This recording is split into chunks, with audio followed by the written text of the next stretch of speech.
मुझे कॉलेज में एडमिशन मेरी दीदी के शहर में मिला, इसलिए मैं दीदी के घर रहने लगी। मेरे जीजा जी घर पर नहीं रहते थे। एक रात मुझे दीदी के कमरे में कुछ अजीब सी आवाजें सुनाई दी, तो जब मैंने दरवाजे के की होल से झांका तो होश उड़ गए। दीदी एक कम उम्र लड़के के साथ। मेरा नाम गीता है, मैं 18 साल की हूँ। मैंने जब कॉलेज में एडमिशन लेने के लिए अप्लाई किया तो मुझे जो कॉलेज मिला था वह मेरी दीदी के शहर में था। इसलिए मेरे घर वालों ने जीजा जी से बात करके ये तय कर दिया कि मैं कॉलेज के हॉस्टल में नहीं रहूंगी, बल्कि अपनी दीदी के घर पर ही रहकर पढ़ाई करूंगी और वहीं से डेली कॉलेज जाया करूंगी। ये सुनकर मैं भी बहुत खुश थी, क्योंकि मेरी दीदी से बहुत अच्छी जमती थी। शुरू से ही हमारे बीच सहेलियों के जैसा व्यवहार था और अपनी दीदी से मिले हुए मुझे कुछ साल भी हो गए थे। हालांकि जीजा जी को लेकर मैं थोड़ा टेंशन में रहती थी, क्योंकि मेरे जीजा जी बहुत ही सख्त स्वभाव के इंसान थे। वह बहुत ही कम बात किया करते थे। इसीलिए मैं अपनी दीदी से कहती भी थी कि आपने तो बिल्कुल अपने से उल्टा दूल्हा ढूंढ लिया है। आप जितना हंसती खिलखिलाती हैं, उतना ही जीजा जी हर वक्त मुंह में लड्डू दबाए रहते हैं। मेरी इस बात पर दीदी मुझे कुछ भी ना कहती, लेकिन मैं जानती थी कि जीजा जी के स्वभाव से दीदी भी खुश नहीं रहती हैं, क्योंकि जीजा जी अपना सारा समय सिर्फ अपने काम पर ही ध्यान लगाए रहते हैं। जीजा जी एक बहुत बड़े कारोबारी हैं। जब दीदी की उनसे शादी हुई थी तो सभी लोग दीदी को बहुत किस्मत वाली कह रहे थे कि इतने अमीर परिवार में वह ब्याह कर जा रही हैं। मेरी दीदी का एक बेटा भी है जो अभी 5 साल का है।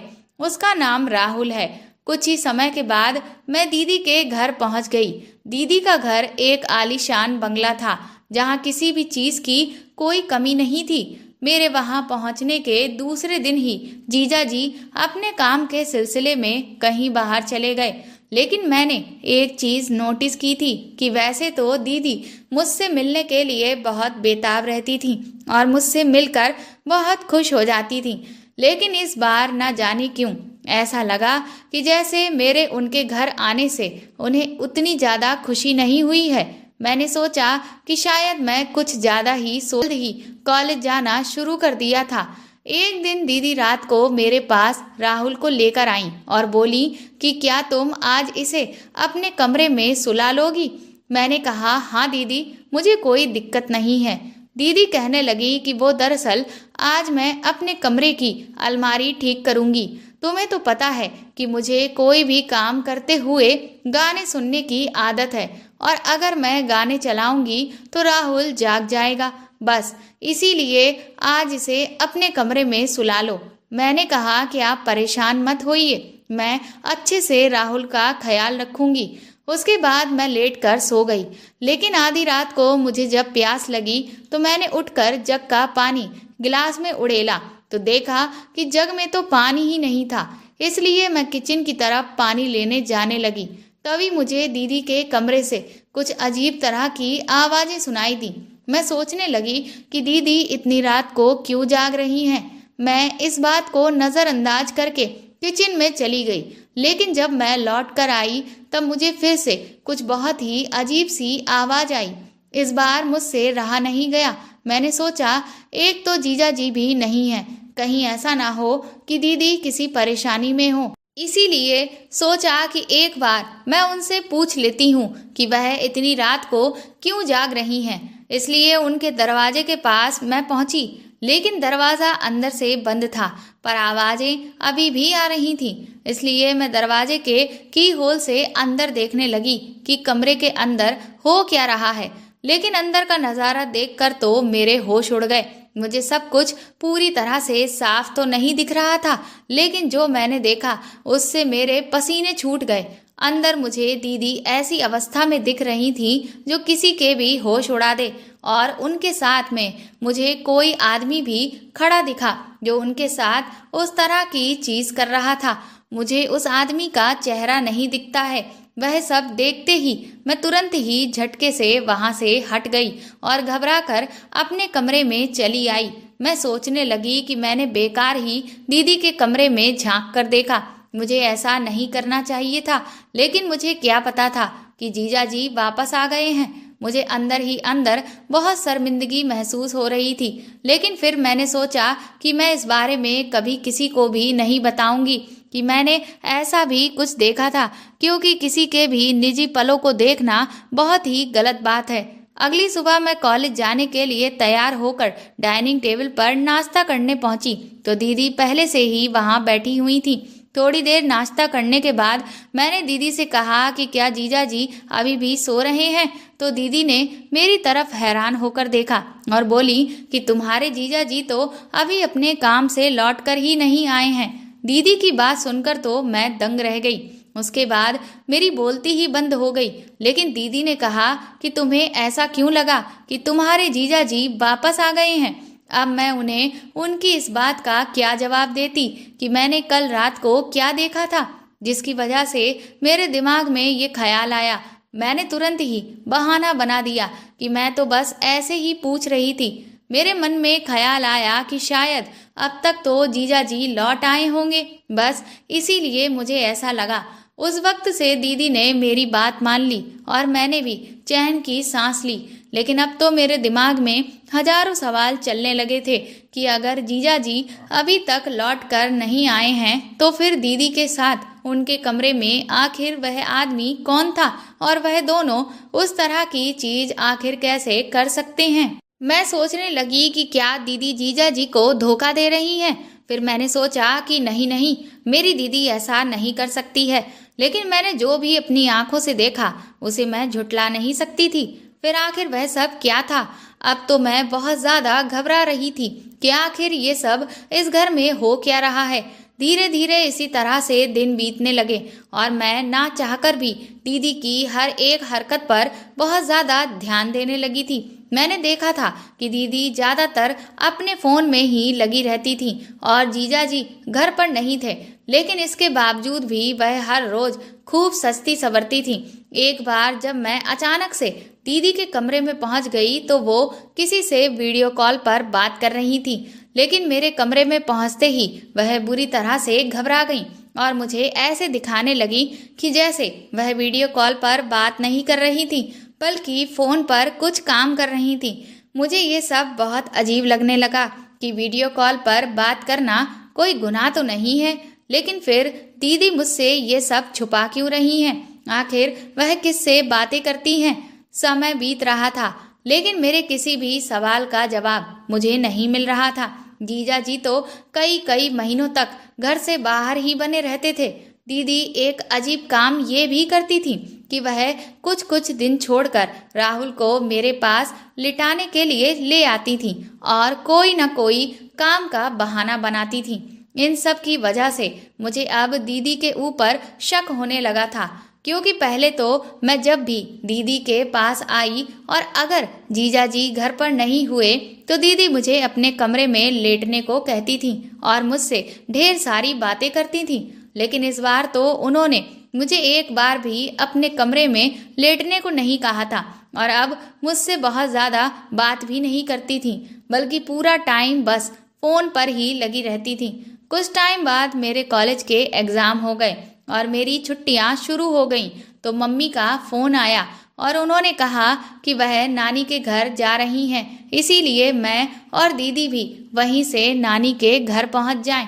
ये बात जब मैंने दीदी को बताई तो पहले तो वो इनकार करने लगी, लेकिन शाम तक पता नहीं कैसे लेकिन उनका भी जाने का मूड बन गया और अगले दिन ही हम लोग वहां से नानी के घर के लिए निकल लिए। मेरी नानी के यहाँ पर एक बहुत ही प्रसिद्ध और खूबसूरत मंदिर था। अगले दिन हम सभी लोग उस मंदिर में भगवान के दर्शन करने के लिए गए। हम सब भगवान के चारों ओर परिक्रमा कर ही रहे थे कि तभी मैंने देखा कि एक लड़का बड़ी तेजी से आया और वह ठीक दीदी के पीछे जाकर जबरदस्ती लाइन में खड़ा हो गया। इस बात से मुझे बहुत गुस्सा आया। मैंने सोचा कि मैं अभी आगे पहुंचकर इसे डांट लगाऊंगी, लेकिन तभी मैंने नोटिस किया कि वह बार बार दीदी से चिपकने की कोशिश कर रहा था और दीदी भी उसे अपने करीब देखकर बार बार मुस्कुरा रही थी। ये सब देखकर तो मैं बुरी तरह से दंग रह गई कि ये हो क्या रहा है। क्या दीदी उस लड़के को पहले से जानती हैं? जब हमारी परिक्रमा पूरी हुई और हम सब घर की तरफ जाने लगे तो वह लड़का भी हमारे पीछे पीछे ही चलने लगा। दीदी बार बार उसे तिरछी निगाहों से देख रही थी और वह भी दीदी को देखकर मंद मंद मुस्कुरा रहा था। बाकी और कोई भी इन सब बातों पर ध्यान नहीं दे रहा था, लेकिन क्योंकि मैं पहले से ही दीदी पर शक करती थी, इस वजह से मैंने सब कुछ नोटिस कर लिया था। 2-3 दिन के बाद मेरी एक फ्रेंड का बर्थडे पड़ा और हम सब फ्रेंड्स ने प्लान किया कि हम कॉन्फ्रेंस कॉल लगाकर उसे एक साथ मिलकर विश करेंगे। इसीलिए मैं 12 बजे कुछ देर पहले ही छत पर चली गई, क्योंकि बात करने से नीचे बहुत ज़्यादा शोर होता और उससे शायद किसी की नींद खराब हो जाती। अपनी फ्रेंड को विश करने के बाद जब मैं नीचे उतरी तो मैंने देखा कि मेरे फ़ोन की बैटरी लो हो चुकी थी और मेरा चार्जर तो दीदी के पास था। इसीलिए मैं उनके कमरे में चार्ज करने के लिए चली गई। कमरे में बाहर स्ट्रीट लाइट के जलने की वजह से बिल्कुल हल्की सी रोशनी आ रही थी। मैंने जैसे ही फ़ोन को चार्जिंग पर लगाकर पलटी, ऐसा लगा कि जैसे दीदी के साथ कोई और भी लेटा हुआ है। मैं ये देखकर पहले तो थोड़ा रुकी। मैंने सोचा कि मैं पास जाकर देखूं, लेकिन फिर मैंने सोचा कि पता नहीं ऐसा करना ठीक होगा या नहीं।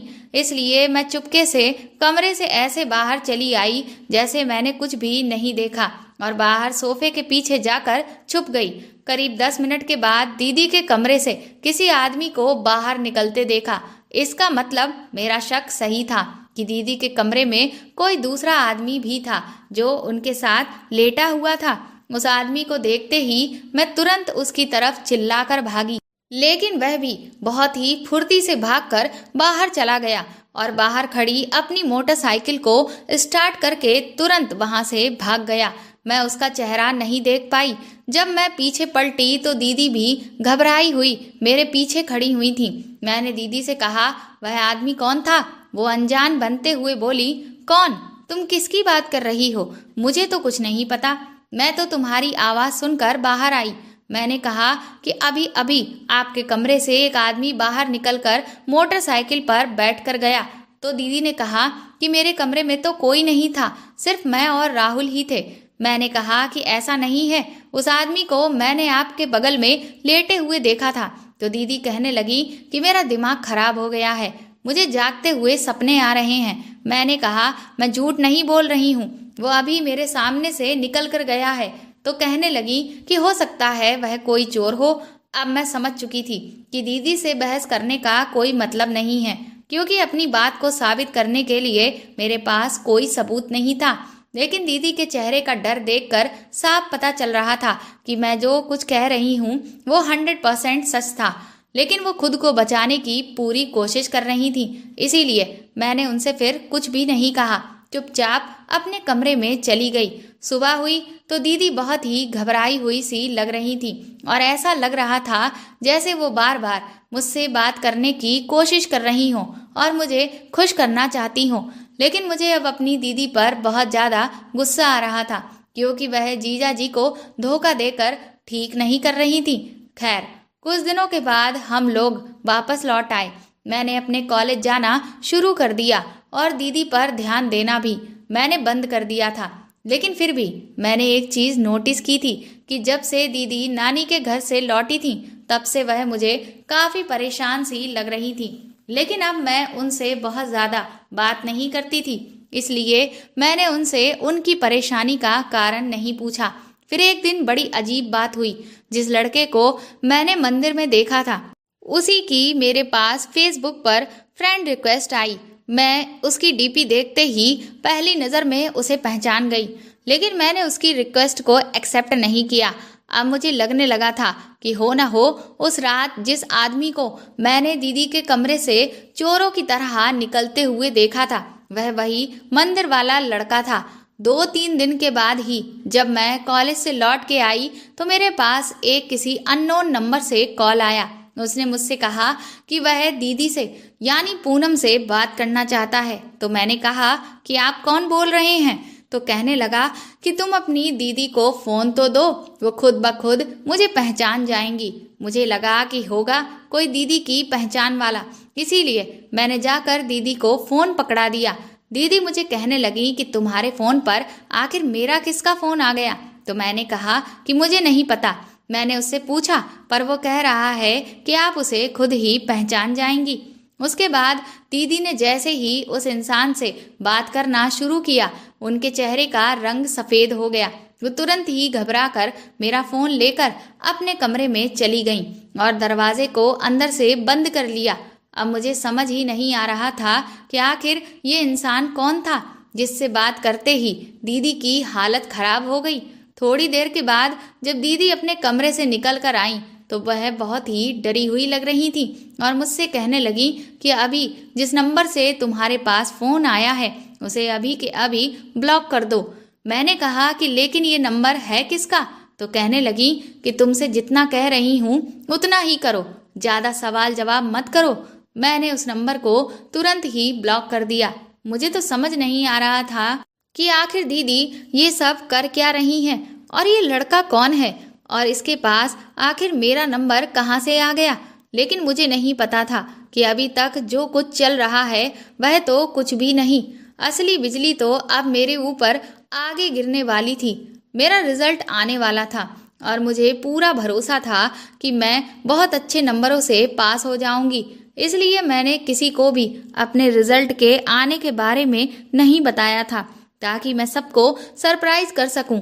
जब मैं कॉलेज पहुंची तो मुझे पता चला कि मैं फर्स्ट डिवीज़न से पास हुई हूं। इसलिए मैं खुशी के कारण मिठाई लेकर कॉलेज से जल्दी ही घर आ गई और भागती हुई सीधा दीदी के कमरे में पहुंची। लेकिन अंदर जो नज़ारा मैंने देखा उससे मेरे पैरों के नीचे की ज़मीन ही निकल गई थी। मैंने देखा कि दीदी बेड पर बैठी हुई थी और उनके हाथों में ढेर सारी गोलियां थीं जिन्हें उन्होंने एक साथ अपने मुंह में डाल दिया और पानी का घूंट भरकर उन्हें खाने वाली थी कि मैं तुरंत ही आगे बढ़ी और मैंने उन्हें कस के धक्का दिया और उनका मुंह पकड़कर उनके मुंह से गोलियों को जबरदस्ती निकलवाया। इस सब ने तो मेरी जान निकाल कर रख दी थी। जब सारी गोलियां दीदी के मुंह से निकल चुकी थीं तब जाकर मैंने कहीं चैन की सांस ली। दीदी बुरी तरह से रो रही थीं। मैंने उनसे कहा कि आपका क्या दिमाग खराब हो गया है? आप ये क्या करने जा रही थीं? आपने एक बार भी अपने पति और अपने छोटे से बेटे के बारे में नहीं सोचा? आपके बाद उनका क्या होता? और फिर आखिर ऐसा क्या हो गया जो आप ऐसा घटिया कदम उठाने जा रही थीं? अगर मैं सही वक्त पर ना आती तो न जाने क्या से क्या हो जाता। मेरी बात सुनकर दीदी और तेज तेज रोने लगी और उन्होंने मुझे गले से लगा लिया और कहने लगी, गीता मुझे माफ़ कर दो, लेकिन मैं क्या करूं? मैं मजबूर हूं। मैं ऐसे चक्रव्यूह में फंस चुकी हूं जिससे निकल पाना मेरे बस में नहीं है। मेरे पास अभी इसके सिवाय और कोई रास्ता नहीं बचा था। मैंने दीदी से कहा कि आखिर बात क्या है जो आप ये सब करने को मजबूर हो गई हैं। तो दीदी कहने लगी कि तुम्हें नहीं पता, मैंने एक बहुत ही बड़ा पाप किया है और उस पाप की ही आज मुझे ये सज़ा मिल रही है। मेरे कदम गलत दिशा में चले गए और उसका ही नतीजा आज मैं भुगत रही हूँ कि मैं कहीं की भी नहीं रही हूँ। मैंने कहा, आप मुझे साफ साफ क्यों नहीं बताती? पहेलियाँ क्यों बुझा रही हैं? तो दीदी कहने लगी कि मैं तुझे ये सब नहीं बता सकती क्योंकि मैं वैसे ही अपने किए पर बहुत ज़्यादा शर्मिंदा हूँ। तुझे बताकर और ज़्यादा शर्मिंदा नहीं हो सकती। तूने मुझे बचाकर ठीक नहीं किया। मैं इस जिंदगी के काबिल नहीं हूँ। मैंने दीदी से कहा कि आप ऐसी फालतू की बातें क्यों कर रही हैं? ऐसा कुछ भी नहीं है। आप बहुत अच्छी हैं और मेरी एक बात याद रखिएगा, हम सब इंसान ही हैं और हमसे गलतियां हो जाती हैं। अगर आपको किसी का ख्याल नहीं है तो कम से कम राहुल का ख्याल तो करिए। आप उसकी माँ हैं। वो अभी कितना छोटा है, क्या आप उसे प्यार नहीं करती? ये सुनकर दीदी और भी ज़्यादा रोने लगी। दीदी ने कहा, लेकिन मैं ऐसी मुश्किल में पड़ गई हूँ कि उससे अब मैं निकल नहीं सकती। मैंने कहा कि दुनिया की ऐसी कोई भी मुश्किल नहीं है जिसका कोई हल ना हो। आप एक बार मुझे अपनी परेशानी बताकर तो देखिए। दीदी ने कहा, ठीक है, मैं तुम्हें तब बताऊंगी जब तुम वादा करो कि तुम्हारे जीजा जी को इस सब के बारे में किसी भी हाल में पता नहीं चलना चाहिए। मैंने कहा, वादा कर रही हूँ मैं किसी से कुछ नहीं कहूँगी। उसके बाद दीदी ने मुझे जो कुछ बताया उसे सुनकर तो मेरे ऊपर ऐसा लग रहा था कि जैसे एक के बाद एक बिजली गिरती ही चली जा रही थी। दीदी बोली कि तुझे तो ये अच्छे से पता है कि तेरे जीजा जी बहुत ही सख्त मिजाज के हैं और उन्हें अपने काम के आगे कुछ भी दिखाई नहीं देता। मैंने हमेशा से एक ऐसा पति चाहा था जो मुझको प्यार करे, मैं उसके लिए तैयार हूँ और वह मेरी तारीफ करे। लेकिन तेरे जीजा जी ने शादी के बाद कभी भी मुझ पर ध्यान ही नहीं दिया। मैं चाहे कितना भी अच्छा श्रृंगार कर लूं, चाहे कुछ भी कर लूं, लेकिन उन्होंने कभी भी नजर भर कर मुझे नहीं देखा। मैं हमेशा उनके प्यार को पाने के लिए तड़पती रही, पर उन्होंने कभी भी मेरी कदर नहीं की। इस वजह से न जाने कब धीरे धीरे मेरे और उनके बीच दूरियां बढ़ती चली गईं और हम दोनों सिर्फ दुनिया को दिखाने के लिए ही एक पति पत्नी बनकर रह गए। मुझे अपनी जिंदगी में बहुत ज्यादा अकेलापन महसूस होने लगा था। जब भी मैं अपनी सहेलियों के मुंह से उनके पतियों के बारे में सुनती कि इस बार एनिवर्सरी पर या करवा चौथ पर उनके पतियों ने उन्हें इस तरह का गिफ्ट दिया, या जब वो तैयार हुई तो उनके पति उनकी इतनी तारीफें कर रहे थे, या वह अपने पति के साथ यहाँ घूमने गईं, वहाँ घूमने गईं, तो मुझे ये सुनकर बहुत ही जलन महसूस होती। मुझे हर वक्त अपने जीवन में ये कमी महसूस होती रहती। ऐसा नहीं है कि मैंने अपनी तरफ से अपने मन की बात तेरे जीजा जी को समझाने की कोशिश नहीं की, लेकिन मुझे उनकी तरफ से हमेशा ये सुनने को मिला कि ये सब चोचलेबाजी मुझे नहीं पसंद। चुपचाप गृहस्थी पर ध्यान दो और बच्चे को संभालो। क्या पति पत्नी के बीच सिर्फ यही सब होता है? प्यार की, मनोहार की कोई जगह नहीं होती? ये सब की वजह से धीरे धीरे मैं बहुत ज़्यादा उदास रहने लगी थी कि एक दिन मेरी एक सहेली मुझसे मिलने के लिए घर आई और उसने मुझे फेसबुक के बारे में बताया। उसने कहा कि आजकल तो लोग फेसबुक पर नए नए लोगों से दोस्ती करते हैं और अपना समय बिताते हैं, और ऐसा नहीं है कि तुम सिर्फ नए लोगों से जुड़ सकती हो, बल्कि अपने पहचान के लोगों से भी फेसबुक के जरिए जुड़ी रह सकती हो। फेसबुक पर अपनी तस्वीरें साझा कर सकती हो और अगर उनसे बात करना चाहो तो उसकी भी सुविधा फेसबुक पर होती है।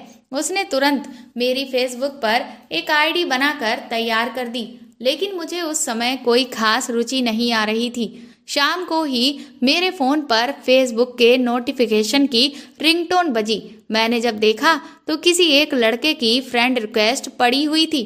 मैंने उसे देखकर नज़रअंदाज कर दिया। जब रात को मैं सारा काम निपटा कर फ़ोन लेकर बैठी तो मैंने देखा कि उस लड़के ने मुझे बहुत सारे फेसबुक पर मैसेज कर रखे थे, जिनमें उसने लिखा था कि मैडम, आप रिक्वेस्ट एक्सेप्ट करने में इतनी देर क्यों लगा रही हैं? क्या आपको मुझसे दोस्ती करने में रुचि नहीं है, या फिर आप भाव खा रही हैं? मैंने उसके मैसेजेस को पढ़कर भी उनका कोई रिप्लाई नहीं दिया। अगले दिन दोपहर को मेरे फ़ोन में जब बहुत सारे नोटिफिकेशन आए तो मैंने फेसबुक ओपन करके देखा तो उसी लड़के ने मुझे मैसेज कर रखे थे। उसने लिखा था कि अच्छी बात है जो आप मेरी रिक्वेस्ट एक्सेप्ट करने में इतना समय लगा रही हैं। खूबसूरत लोगों को पूरा हक बनता है कि वह अपने चाहने वालों को इंतज़ार करवाएं। उसकी बात पढ़कर मैं सोचने लगी कि क्या वाकई में मैं खूबसूरत हूँ, क्योंकि शादी के बाद तो मेरे अंदर से ये ख्याल ही कहीं खो गया था। उस दिन भी मैंने उसके एक भी मैसेजेस का जवाब नहीं दिया, लेकिन वो हर रोज़ मुझे लगातार मैसेज करता रहा जिसमें मुझे रिक्वेस्ट करता कि मैं उसकी फ्रेंड रिक्वेस्ट एक्सेप्ट कर लूँ, क्योंकि मैं उसे बहुत अच्छी लगती हूँ और एक अच्छा दोस्त तो हर कोई अपने जीवन में चाहता है। उसके अलावा न जाने वह मेरी कितनी तारीफ़ें करता। फिर एक दिन मैंने सोचा कि बेचारा हर रोज़ मुझे मैसेजेस करता है और मैं हूँ कि इसकी रिक्वेस्ट एक्सेप्ट नहीं करती, इसलिए मैंने तरस खाकर उसकी फ्रेंड रिक्वेस्ट एक्सेप्ट कर ली। उसका नाम राजीव था। शुरुआत में तो हमारे बीच सिर्फ नॉर्मल ही बातचीत हुई।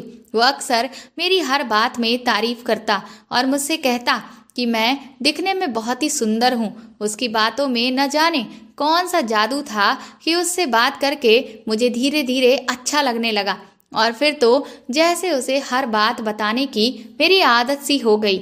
उसे न जाने कैसे मेरे मूड का पता चल जाता था कि कब मैं उदास हूँ या कब मैं परेशान हूँ। वह मेरे बात करने के अंदाज से एक बार में ही मेरे मन की बात समझ लेता था।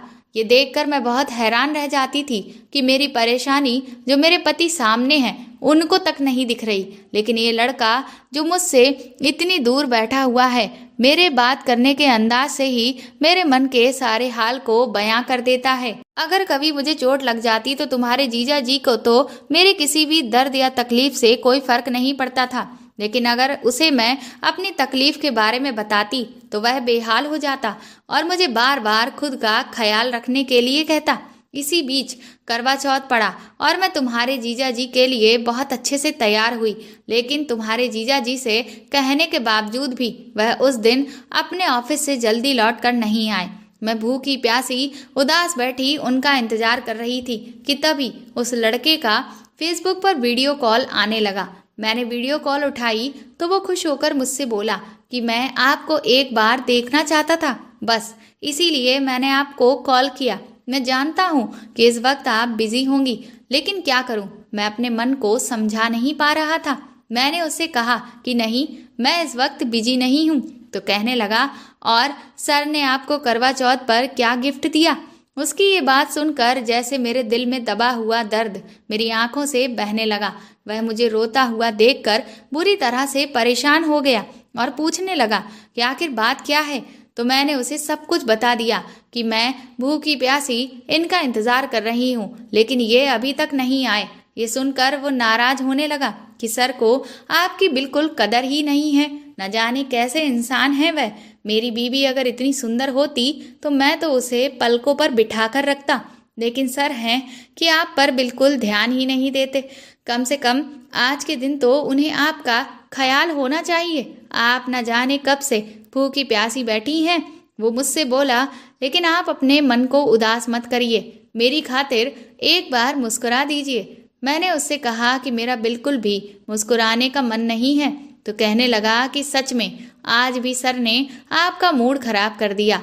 मैंने उससे कहा, तुम तो बड़े ही रोमांटिक पति हो। तो कहने लगा, और क्या, आपने मुझे क्या समझ रखा है, मैं आपके सर की तरह थोड़ी ना हूँ। फिर वह मुझे शरारत भरे लहजे में बोला कि इसीलिए तो मैंने आपको कॉल किया। मैंने सोचा कि हर कोई उस चांद को देख रहा है तो मैं भी तो अपने चांद को देख लूं। उसकी बात सुनकर न जाने क्यों लेकिन मेरे चेहरे पर मुस्कुराहट आ गई और वह भी खुश होकर बोला, अरे वाह, मेरा चांद मुस्कुराते हुए कितना हसीन लग रहा है। मैंने उसे डांटते हुए कहा कि तुम मुझसे इस तरह की बातें मत किया करो। तो कहने लगा, क्यों, क्या आपको मेरी ये बातें अच्छी नहीं लगती? मैंने कहा, क्योंकि तुम मुझसे बहुत छोटे हो। तो कहने लगा कि छोटा बड़ा क्या होता है, पसंद तो आखिर पसंद ही होती है। मैंने उसे समझाने की बहुत कोशिश की, लेकिन वह मेरी बात मान ही नहीं रहा था और फिर उसने मुझे प्रपोज कर दिया, जिसे सुनकर मेरे होश उड़ गए। मुझे उस वक्त समझ ही नहीं आया कि आखिर ये अचानक से क्या हो गया। वह कहने लगा कि वह मुझे चाहता है और मुझे तुम्हारे जीजा जी को छोड़ने के लिए कहने लगा। मैंने उसे कहा कि तुम मुझे गलत समझ रहे हो।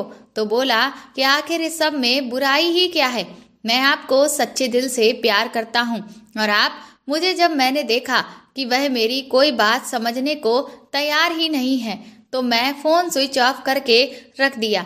उस दिन तुम्हारे जीजा जी करीब रात के 2 बजे तक लौट कर आए और बस उन्होंने एक फॉर्मेलिटी के तहत मुझे पानी पिलाकर आराम से लेटकर सो गए। उस दिन भी उन्होंने मेरी तरफ एक नज़र भी नहीं देखा। उनकी इस बेरुखी से मैं बहुत ज़्यादा दुखी हो गई थी। लेकिन उस रात मैं राजीव के प्रपोजल के बारे में सोचती रही। 3 दिन तक मैंने अपने फ़ोन को ऑन नहीं किया, लेकिन ये मैं ही जानती थी कि 3 दिन तक मैं खुद पर कितनी मुश्किल से कंट्रोल कर पाई। न जाने क्यों, लेकिन मैं भी उस लड़के की तरफ अब आकर्षित होने लगी थी। इसलिए 3 दिन के इंतज़ार के बाद मैं खुद से ही जब फ़ोन ऑन किया तो उसके इतने सारे मैसेजेस पड़े हुए थे कि क्या बताऊं। और मैसेजेस को पढ़कर लग रहा था कि मेरी फिक्र और दूरी में वह पागल हुआ जा रहा है। मेरे लिए कोई इस हद तक दीवाना हो सकता है, मैंने कभी सोचा भी नहीं था। ये देखकर मुझे बहुत ही खुशी महसूस होने लगी। थोड़ी देर के बाद उसका मेरे पास मैसेज आया कि थैंक गॉड आपने अपना फ़ोन ऑन कर लिया, वरना मुझे तो लगा कि मैं शायद आपके इंतज़ार में ही मर जाऊंगा। मैं उससे कहा कि तुम ऐसी बातें क्यों कर रहे हो। उस दिन के बाद से हमारे बीच बातचीत का जो तरीका था वह बिल्कुल ही बदल गया था। मुझे वह पसंद आने लगा था और मुझे भी ये लगने लगा कि तुम्हारे जीजा जी के साथ रहकर मैं कभी खुश नहीं रह पाऊंगी। इसलिए मैं भी उसकी तरफ खिंचती चली गई। उसने मुझे अपने बारे में सब कुछ बता दिया था और मेरे बारे में भी सब कुछ जान लिया था। इसलिए एक दिन अचानक ही वह मेरे घर आ गया। उसे देखकर मैं बुरी तरह से घबरा गई। लेकिन उस दिन तुम्हारे जीजा जी घर पर नहीं थे। हमने साथ में बहुत अच्छा समय बिताया। मुझे जो खुशी उसके साथ मिली थी वह इससे पहले कभी भी नहीं मिली। फिर तो वो अक्सर ही घर आने लगा और हमने अपनी हदें पार कर दी। जब हम लोग नानी के घर गए थे तो वहाँ मंदिर में भगवान के दर्शन के वक्त भी वह मुझसे मिलने आया था और जिस इंसान को रात को तुमने कमरे से बाहर निकलते देखा था वह और कोई नहीं, वही था। मैं पूरी तरह से उसके प्यार में पड़ चुकी थी और उससे शादी करने का मन बना चुकी थी। लेकिन मुझे नहीं पता था कि वह एक बहुत बड़ा धोखेबाज है। इस सब के बीच में वो मुझे थोड़े बहुत पैसे भी लेता रहा। मैं उसके प्यार में थी, इसीलिए कभी उससे कोई सवाल नहीं किया। लेकिन जब हम नानी के घर से लौट के आए तो उसने मेरे सामने जो शर्त रख दी उसे सुनकर तो मैं दंग रह गई। मैंने दीदी से कहा कि आखिर उसने ऐसी कौन सी शर्त रख दी, तो दीदी ने कहा कि अब वह जो कुछ भी अभी तक मेरे साथ करता आया था वही सब तुम्हारे साथ करना चाहता है। ये सुनकर तो मेरे होश उड़ गए। दीदी ने कहा कि मैंने जब उसे खरी खोटी सुनाई और उसे कहा कि आज के बाद वो मुझे फ़ोन ना करे तो उसने न जाने कहाँ से तुम्हारा नंबर निकाल